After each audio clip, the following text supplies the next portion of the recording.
સૈયદપુરા ગણપતિમાં પથ્થર મામલો.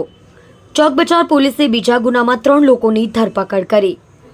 કતારગામ દરવાજા ખાતે ગાડીઓ સળગાવેલ તે બાબતે રાઇટિંગનો ગુનો નોંધવામાં આવ્યા.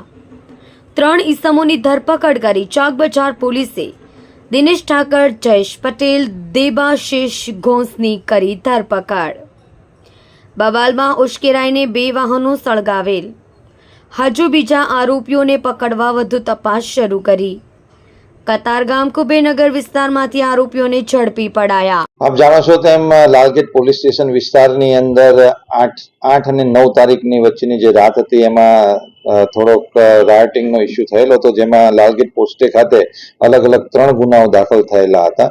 જેમાં જે ત્રીજો ગુનો હતો જે કતારગામ દરવાજા પાસે બનેલો હતો, જેમાં એક 70 થી 80 જણાનો અજાણ્યા ટોળાએ 5 વાહનોને નુકસાન કરેલું હતું, જેમાં 3 ગાડીઓના કાચ તોડેલા હતા અને 2 ગાડીઓને સળગાવેલી હતી, જેનો અલગથી એક રાયોટિંગ અને બિગાડનો એક ગુનો દાખલ કરવામાં આવેલો હતો.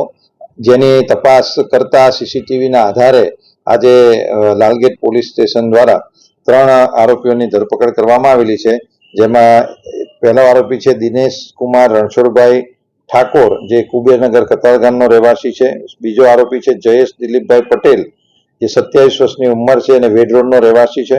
અને ત્રીજો આરોપી છે દેબાસિંહ આનંદ ઘોષ, જે કુબેરનગર ચોકી કતારગામ પાસેનો રહેવાસી છે, જે મૂળ હુગલી વેસ્ટ બેંગાલનો છે.